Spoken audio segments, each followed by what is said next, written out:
I never imagined that moving my disabled sister into my home would turn into a battle against the HOA. But when Karen, the ruthless HOA president, took things too far, literally chaining my sister's wheelchair to porch, I knew something had to be done. At first, it seemed like just another case of HOA overreach. Fines, threats, and rule changes designed to force us out. But as I started digging, I uncovered something much bigger than just a petty power trip. The FBI had been watching Karen and her HOA for months. What started as a fight for my sister's basic rights turned into a full-blown investigation, uncovering fraud, corruption, and a web of deceit that went far beyond neighborhood rules. But will we get justice before Karen found a way to destroy us? Before we dive in, let us know in the comments where you're watching from. The sound of metal scraping against concrete woke me up at 5:30 a.m. I rushed to my front door, still in my pajamas, and couldn't believe my eyes.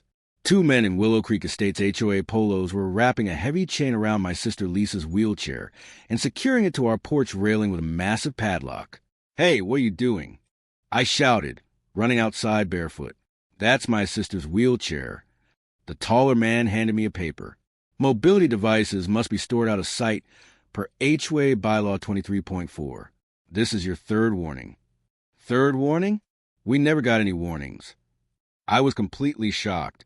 Lisa had only moved in with me 3 months ago after the car accident that paralyzed her from the waist down. "Ma'am, please take it up with the board," the second man said as they hurried to their golf cart and drove away. I tried to break the chain, but it was industrial grade. Lisa appeared in the doorway behind me, using her crutches, which she hadn't touched in weeks. "What's happening, Sam?" Her voice was shaking. Lisa had worked so hard in physical therapy to gain independence with her wheelchair.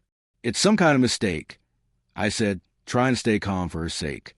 "I'll get this fixed right away." I called a locksmith who said he couldn't come until the afternoon. Lisa was in tears. "I have my new job interview today. I can't miss it." I helped Lisa to my car and got her to the interview, but she was devastated about depending on me again. While she was gone, I read through all 94 pages of our HOA guidelines. There was indeed a rule about mobility equipment being stored inside or in designated areas, but the rule was clearly meant for things like bikes and scooters, not medical equipment. The locksmith finally arrived and cut the chain. It cost me $175 for the emergency service. As he worked, my next-door neighbor, Diane Peterson, walked by with her 3 unauthorized garden gnomes that the HOA somehow never noticed. "Such a shame what Karen's doing to you folks," Diane whispered. "Karen?" I asked. Diane nodded. "Karen Williams, the HOA president. She doesn't like changes to the neighborhood aesthetic. The Millers had to move after their son got a service dog. That evening, I emailed the HOA board explaining Lisa's disability and requesting an accommodation under the Americans with Disabilities Act. Within an hour, I received a response. "Your request for exemption is denied. Additionally, the unauthorized wheelchair ramp at your front entrance must be removed within 48 hours. I was stunned. The ramp had been approved by the city. I had permits.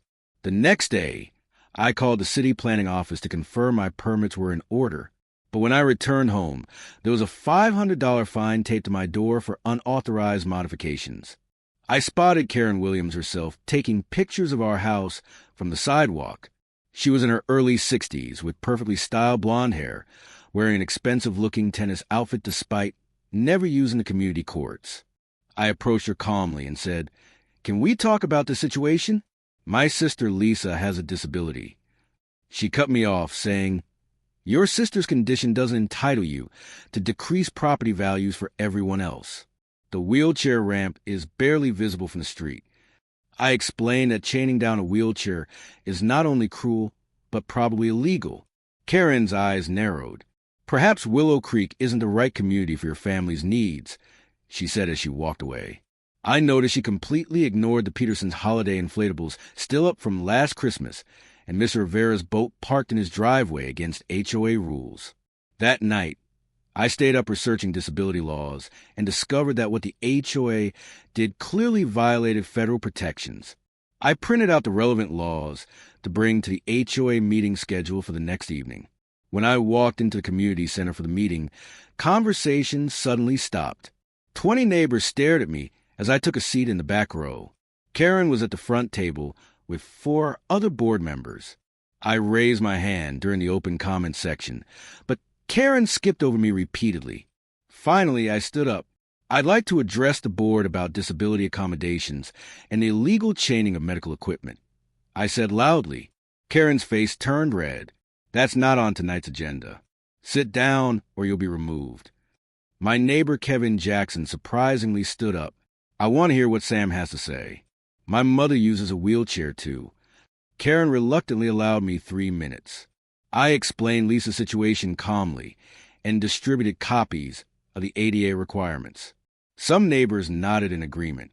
Furthermore, I concluded, I've documented selective enforcement of HOA rules throughout our community with photographic evidence. I held up my folder of pictures showing numerous violations that went unpunished at certain homes. Karen slammed her gavel. Meeting adjourned. As people filed out, Kevin approached me. Be careful, he whispered. Karen has friends on the city council, but you're not alone in this fight. I drove home feeling both worried and determined. When I pulled into my driveway, my heart stopped. Yellow eviction notices were plastered all over my front door. The eviction notices weren't even legal. They were fake HOA documents made to look official. I tore them down before Lisa could see them and worry even more. The next morning, I woke up to the sound of drilling. I ran outside to find 2 men installing a security camera on the light post directly facing my house. What's going on? I demanded. HOA security upgrades. The installer replied without looking at me. All common areas are getting cameras, except this camera. I wasn't pointing at any common area. It was aimed directly at my front door. I called my friend Mia, who was a real estate lawyer. They can't do this, she confirmed after hearing everything. Document everything.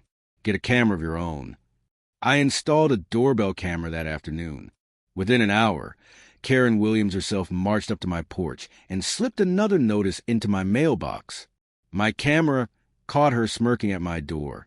The notice was for another fine, $750 for making false accusations against the board. At the bottom was a handwritten note. Payment plans available if needed. We understand disabilities can be financially straining. That was the last straw. I created a private neighborhood Facebook group called Willow Creek Transparency and invited everyone except board members. By evening, 50 neighbors had joined. I shared my documentation of selective rule enforcement with time-stamped photos. The comments poured in. They fined me $300 for my daughter's basketball hoop, but ignored the identical one at the treasurer's house.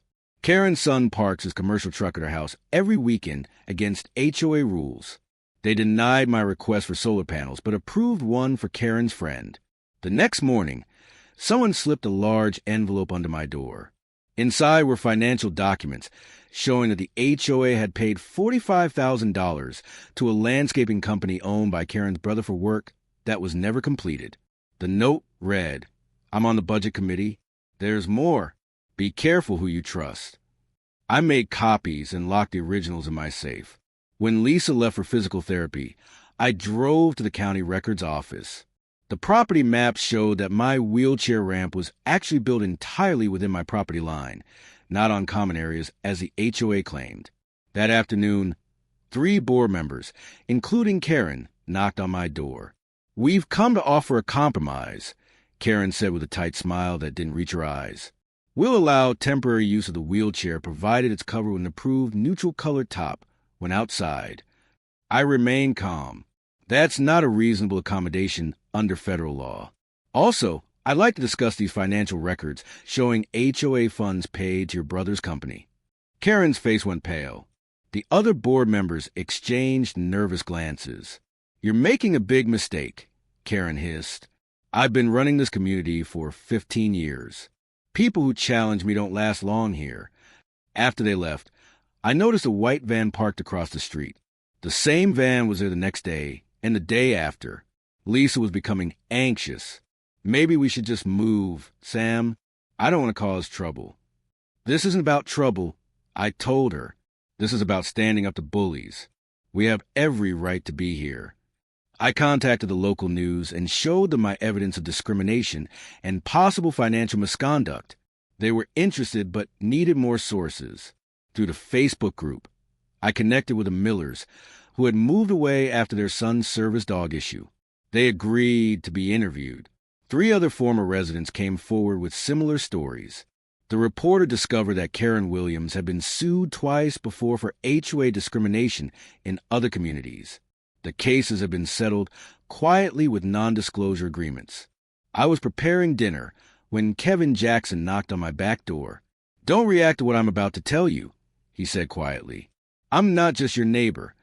I'm with the FBI's white-collar crime division. We've been investigating Karen and this HOA for months." My mouth fell open. Financial fraud across multiple HOAs, but now we're adding civil rights violations. He handed me his card.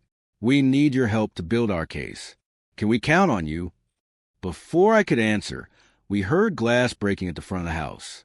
We ran to find a brick had been thrown through Lisa's bedroom window. Attached was a note, "Leave or worse." Kevin immediately called it in. "This changes things," he said grimly. "Now we've got criminal intimidation." As police officers took statements and collected evidence, Karen drove by slowly in her luxury SUV. Watching, our eyes met, and she gave me a cold smile before driving away. I turned to Kevin. "What exactly do you need me to do?" Someone was knocking on my door at 9:30 p.m. I peeked through blinds to see my neighbor Kevin Jackson standing on my porch, constantly looking over his shoulder. The moment I opened the door, he pushed past me without waiting for an invitation. "We need to talk about Karen and what she did to your sister's wheelchair," he whispered, his eyes wide with worry. "But not where anyone can see us talking."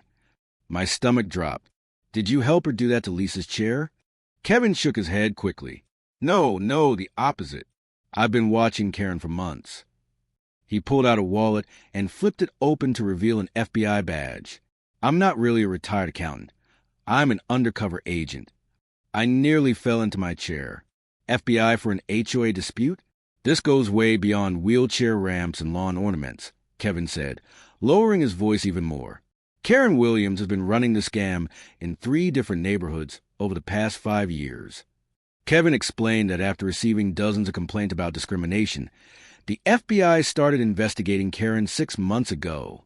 She would take over HOAs, change the rules, and then use her power to force out families she didn't want in the neighborhood. Families like yours and your sister's. But she also schemes money off the top," Kevin continued. "Those special assessments for the community pool repairs last year, half that money went straight into her personal account. I remembered writing that $800 check, barely able to afford it. Are you serious? And nobody noticed?" He replied, "She replaces board members with her friends. Anyone who questions her gets targeted with violations until they move away." Kevin pulled out his phone and showed me photos of Karen meeting with contractors behind the clubhouse. She gets kickbacks from every vendor she forces the HOA to hire. So all those contractor vans at a house I saw aren't just for her kitchen remodel. Kevin finished. They're paying her to get exclusive HOA contracts. My mind raced through all the changes since Karen became president 2 years ago. The landscaping company that doubled our fees, the new security system nobody wanted, the special assessment for roof repairs that somehow only happened on her street. "But why chain my sister's wheelchair?" I asked. "That seems personal." Kevin's expression darkened. "Karen targets anyone she sees as lowering property values. We have emails where she told the board your sister makes the neighborhood look like a hospital zone." My blood boiled. "That's disgusting." "It's also legal," Kevin said. "The wheelchair incident gives us solid evidence of ADA violations, but we need more to build a complete case about the financial crimes." He slid a small device across my table. "This is a special voice recorder. We need you to get her to admit to the wheelchair incident and maybe talk about the HOA finances." I stared at the device. "You wanted to spy on her? You'd be helping us build a case that could help dozens of families she's targeted," Kevin explained. "But I won't lie, it's not without risk. Karen has friends in the local police department, too. Just then, headlights swept across my living room window. Kevin ducked down and peeked through the blinds. "That's her car," he whispered. "Third time today she's driven by your house." We watched in silence as Karen's luxury SUV crawled past, slowing dramatically in front of my home. Kevin waited until she turned the corner before standing up. "She's watching you," he warned. "Be careful what you say around anyone in the neighborhood. Some of them report back to her." As Kevin prepared to leave, he paused at the door. "Think about it. If you want to help, text the word PULL to the number I put in your phone. If not, I understand." After he'd left, I sat in the dark living room for a long time. From down the hall, I could hear Lisa struggling to get from her wheelchair to her bed without help, too proud to call out to me. The sound of her quiet frustration made my decision clear. I picked up my phone and typed POOL. Within seconds, a response came back. "Meeting tomorrow, playground, 3 p.m. I went to check on Lisa, but as I approached her room, I noticed something outside her window, a small red light blinking in the bushes across the street. Someone was watching our house. I spotted Kevin sitting alone on a bench at the community playground, pretending to read a newspaper like an old-time spy movie. As I approached, a mom with 2 young children walked past, and Kevin immediately switched to talking loudly about baseball scores. Once they were out of earshot, he handed me a coffee cup. "The recorder is inside," he whispered. "Just press the bottom of the cup once to activate it." As we discussed the plan, I noticed the Henderson kids playing nearby. Their mom, Judy Henderson, was on the HOA board and Karen's close friend. "Don't look now, but we're being watched," I murmured. Kevin nodded slightly. "That's why we're only talking about baseball. As far as anyone knows, we barely know each other." He explained that the FBI had discovered Karen was using HOA funds to pay for her daughter's college tuition and her husband's golf membership. They needed evidence connecting her directly to these financial decisions and the harassment campaign against homeowners who opposed her. "The meeting tonight is perfect," Kevin said, referring to the emergency HOA session Karen had called. "We know she's planning to announce another special assessment, supposedly for security cameras, but the money will mostly disappear." I frowned. How am I supposed to get her to admit anything with the entire board there? "You're not," Kevin replied. "You're going to publicly challenge her about Lisa's wheelchair. She'll get angry, and afterward, she'll likely confront you privately. That's when you record her." As we finished talking, I saw Judy Henderson staring at us while pretending to watch her kids. She immediately pulled out her phone and started texting. "She's reporting to Karen right now," Kevin said quietly. "Remember, as far as you know, I'm just a friendly neighbor." That evening, I arrived at the clubhouse for the HOA meeting with the recording, a coffee cup, and a folder full of printouts about ADA laws. Every seat was taken, with many neighbors standing along the walls. Karen sat at the front table with her 4 loyal board members, wearing her usual fake smile. "Before we start the new security assessment, I called out before Karen could begin. I'd like to address the illegal chaining of my disabled sister's wheelchair." The room went silent. Karen's smile vanished. "That matter was handled according to HOA bylaws," she said coldly. "Your personal grievances aren't on tonight's agenda." I held up the chain that had been on Lisa's wheelchair. "This is discrimination against a person with disabilities. It violates federal law." Several neighbors gasped. Karen's face turned red. "Your sister's equipment was improperly stored," Karen snapped. "The board's decisions are final. We never voted on restraining a wheelchair," said Jack Wilson, a board member I hardly knew. "When did we approve that?" Jack asked. Karen glared at Jack. "We discussed this in private, Jack, like we discussed the $50,000 for the clubhouse renovation that never happened." I asked loudly. The room erupted in confused questions. Many neighbors looked shocked. They hadn't known about the missing renovation money. "This meeting is about security cameras, not your baseless accusations," Karen shouted, banging her gavel. "A security that we clearly need with troublemakers like you in our community." As the meeting dissolved into chaos, I noticed Kevin at the back typing something on his phone. Our plan was working. Karen was losing control. After Karen abruptly ended the meeting, I lingered in the parking lot, pretending to look for my keys. Sure enough, Karen stormed over to my car. "You've made a serious mistake," hissed, jabbing her finger at my chest. "Your little stunt tonight will cost you." I pressed the bottom of my coffee cup. "Are you threatening me, Karen?" "I'm promising you consequences," she said. "Your sister's wheelchair was just the beginning. Keep pushing and you'll find your car towed, your trees cut down for safety violations, and fines you can't possibly pay." "Why are you doing this?" I asked, trying to keep her talking. "What did we ever do to you?" Karen stepped closer. "People like your sister bring down property values. I've worked too hard building this community to let people like you ruin it. The same way I got rid of the Gonzalez family and their noisy kids, and old Mrs. Wilkins with her ugly medical equipment on the porch." My hand shook with anger, but I kept recording. "And the money for the clubhouse renovation, the new security system." She gave a small, smug smile. "Managing an HOA isn't free. Consider it my compensation for keeping undesirables out." As she walked away, she turned back. "I'd start packing if I were you. By this time next month, you won't be able to afford to live here anymore." I waited until she drove away before texting Kevin. "Got it all?" His reply came seconds later. "Don't go home yet. Wait 30 minutes. I sat in my car, wondering what he meant. Then I saw Karen's SUV return to the clubhouse. She went inside with 2 board members carrying folders. Through the window, I could see them removing papers from the filing cabinets and stuffing them into bags. They were destroying evidence. I snapped photos with my phone, then ducked down as they returned to the parking lot. Once they left, I drove home the long way to make sure I wasn't followed. When I finally got home, I found Lisa waiting up for me. "How did it go?" she asked anxiously. Before I could answer, we heard the sound of something hitting our garage door.